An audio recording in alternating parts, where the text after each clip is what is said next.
और हमारा गर्व और शौर्य का विषय रहा है हमेशा से कि हमारी परंपरा जो है भारत में हमेशा से कहते हैं कि भारत गुरु रहा है, विश्व गुरु के रूप में स्थापित रहा है।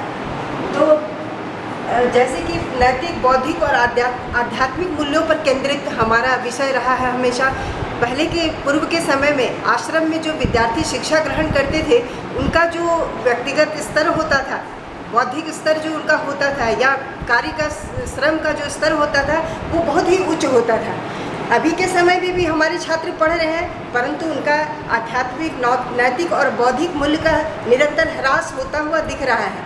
जो हालांकि आज की स्थिति में हम बहुत सारी सुविधाओं से लैस हैं, पर हमारा बौद्धिक स्तर वैसा नहीं है जैसे हम प्राचीन परंपरा में हुआ करते थे। वो हमारी चिकित्सा, चाहे वो योग शास्त्र हो, चिकित्सा शास्त्र हो, धर्मशास्त्र हो, किसी भी तरह की शिक्षा हो, उसमें हम बहुत ही उच्चतर स्थिति में पाए जाते थे और विश्व गुरु के रूप में हमारी स्थिति मानी जाती थी।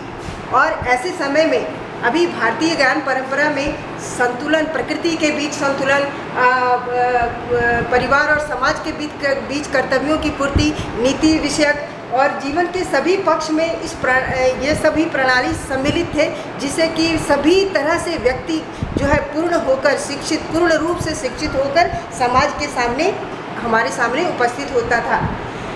अभी क्या है कि NIOS के द्वारा माध्यमिक और वरिष्ठ माध्यमिक स्तर के लिए तैयार किया गया है। उनकी सामग्री संस्कृत और हिंदी भाषा में शिक्षार्थियों को उपलब्ध है और उनका अंग्रेजी माध्यम में अनुवाद भी किया जा रहा है। इसके अलावा इन सभी विषयों को विदेशों में भारतीय संस्कृति, ज्ञान परंपरा को बढ़ावा देने के लिए प्रमुख विदेशी भाषाओं में भी तैयार की जा रही है। भारतीय संस्कृति का महत्व, हमारी संस्कृति 5000 वर्ष पुरानी रही है और महान संस्कृति के रूप में भारतीय संस्कृति को माना जाता रहा है। विभिन्न संस्कृति परंपरा यहाँ के सामाजिक रूप से स्वतंत्र है। इसी वजह से धर्मों की विविधता, एकता के मजबूतों का संबंध यहाँ अस्तित्व के रूप में है।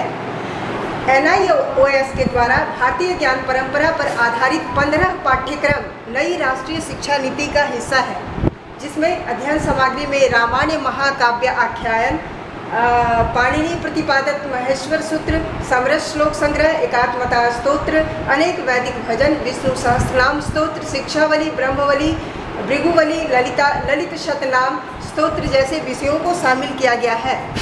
वहीं NIOS के योग विषय में पतंजलि कृत सूत्र, योग सूत्र, व्यायाम, सूर्य नमस्कार, आसन और क्रियाएं, प्राणायाम, यम नियम, हठ योग, विश्राम अभ्यास, क्रोध प्रबंधन अभ्यास, एकाग्रता, स्मृति वृद्धि अभ्यास के कुछ वर्गों को रेखांकित किया गया है। राष्ट्रीय शिक्षा नीति 2020 का उद्देश्य शिक्षा की पहुंच, समानता, गुणवत्ता, महनीय शिक्षा और उत्तरदायित्व जैसे मुद्दों पर विशेष ध्यान देना है। छात्रों को जरूरी कौशलों एवं ज्ञान से समृद्ध करना, विज्ञान, टेक्नोलॉजी, अकादमिक क्षेत्र और इंडस्ट्री में कुशल लोगों की कमी को दूर करते हुए देश ज्ञान आधारित सुपर पावर के रूप में स्थापित करना है। शिक्षा नीति में छात्रों में रचनात्मक सोच, तार्किक निर्णय और नवाचार की भावनाओं को प्रोत्साहित करना है। भाषाई बाध्यताओं को दूर करने के लिए दिव्यांग छात्रों को शिक्षा को सुगम बनाने आदि के लिए तकनीकी प्रभावों को बढ़ावा देना पर बल देना है। धन्यवाद। जो 21 जो मॉड्यूल था उसको एक जगह खाली कर सकते हैं ना, 1 2 3 कर